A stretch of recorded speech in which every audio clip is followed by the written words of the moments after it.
Grabe ang ganda. Grabe ang ganda mga kabisdak. Woo! Lapit tayo, lapit tayo. Look at that. Woo! Grabe mga kabisdak, oh. Ang daming nagsusurf dun.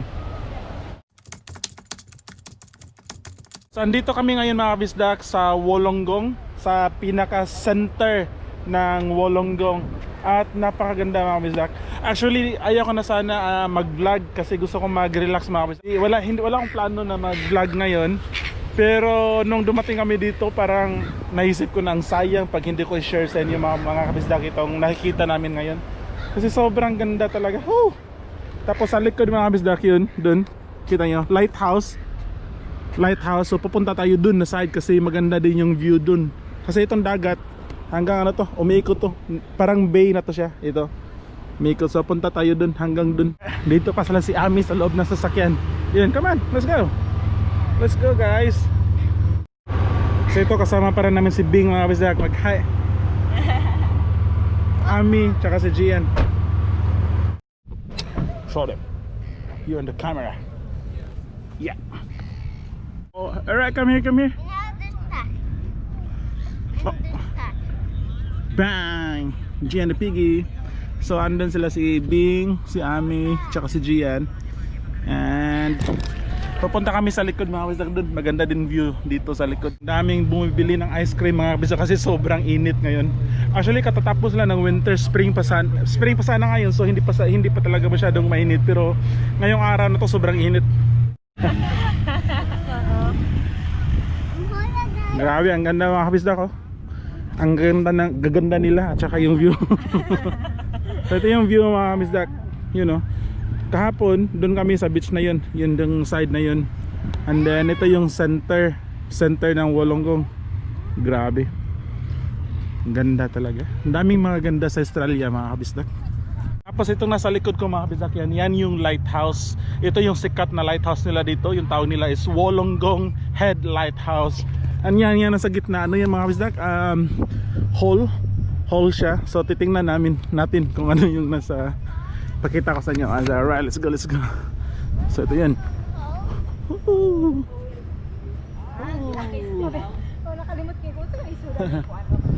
Hole. Check natin yung side na yun mga kabisdak. Let's go kung ano yung makikita natin dito. Whoa. Nah, grabe.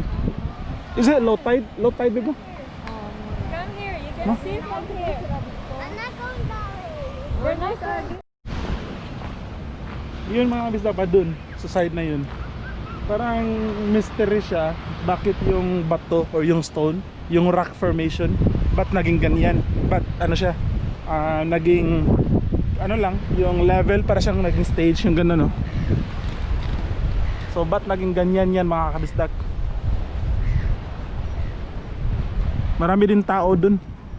So kung alam niyo yung sagot mga kabisdak, paki-comment kasi hindi ko rin alam eh. Ba't na ganyan? Very mysterious yung mga bato dito sa Australia. Ba't na ganyan? Oh? Tingnan natin dito mga kabisdak. Marami din tao dun mga kabisdak, oh. Huy! Oh? Meron dalawa dun eh, pumupunta.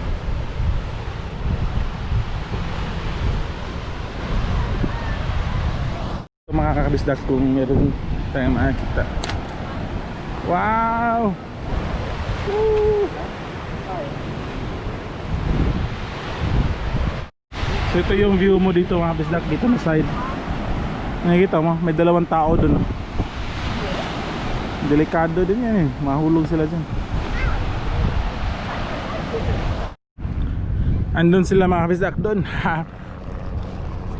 So mamaya pala mga kabisdak, so alas 12 ngayon mga kabisdak, 12 noon. So mamayang alauna, after 1 hour, pupunta ako sa bahay ng manager namin. In-invite niya kasi ako sa birthday ng anak niya. And then yun, nakakatuwa nun kasi meron kaming bit-bit na regalo. Pero wala kaming gift wrapper, pero bahala na. At least meron kaming binigay.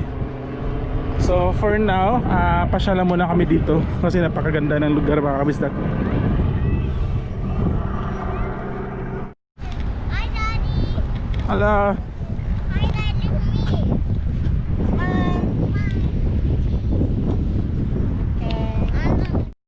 In the cannonball, I'll look at inside. Yeah, go see. Alright, okay. There are little bombs. Alright, GN is ready. The cannonball, mga kabisdak. Cannonball. Woo! What's inside? Oh no. Boo. What are you doing? They're getting down. You're getting down. Yeah, and I know, and I don't need help. You don't need help. I am captain. See? Okay, you need to be careful. I need to step Uh-oh. Alright, what are you doing? going down like this. Boo! Careful, GN. Careful. There's a lot of rocks. Punta dito side mga kabisdak. Alam mo yung kabisdak, yung dalawang nakita nyo yan. Usually yung mga ganyan, mga retiree na yan sila mga kabisdak. Tapos nag-enjoy na lang ng buhay nila. Meron na yung mga pension na nare-receive per month. Kaya yun lang, nagre-relax na lang sila. Tapos sa side naman ito yung makikita natin mga kabisdak. You know. Woo! Gusto ko sana pumunta dun pero wala nang oras eh. Siguro next time na lang. Ganda, grabe.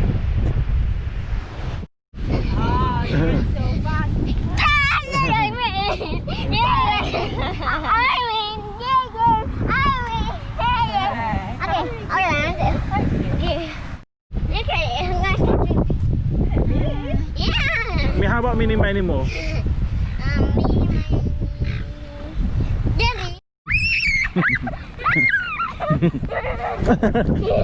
Got you. So dito sa Wollongong mga kabisdak, dalawa yung lighthouse dito. Merong isang malaki yun dun at saka merong isang maliit. So yan yung maliit na lighthouse mga kabisdak. Ito.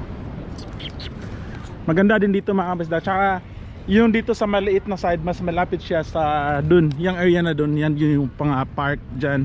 At mas kalma yung tubig dito. Kaya kung napapansin nyo, maraming mga bata, mga family na nagpipiknik kasi child friendly tong dagat dito.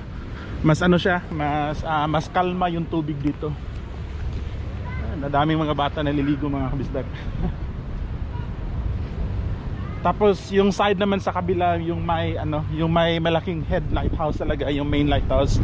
Mas yung doon, dagat, mas wavy.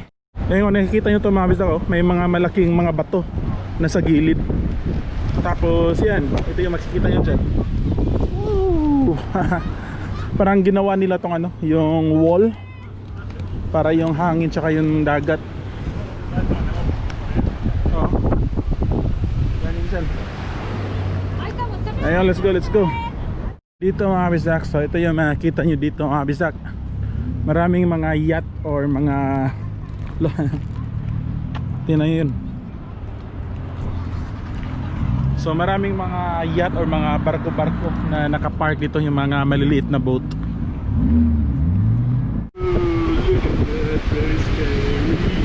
Are you scared? I'm not scared. I'm not scared. I'm not scared too. I'm not scared. Yeah, me too. Look at that. Ito yung view na inaabis na. We are not scared. Me and Daddy and Gian are not scared. We know how to swim. Yep.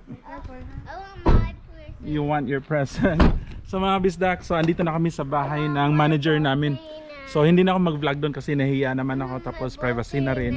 Pero yun nga, so hanggang dito lang yung vlog natin mga kabisdak. So meron kaming gift, tapos si Gian yun umiiyak kasi na gusto daw niya din na mag-birthday din, gusto niya yung present. So napakaganda ng bahay nila mga kabisdak. Merong creek, merong river sa harap. So alright mga kabisdak, so sobrang salamat and see you.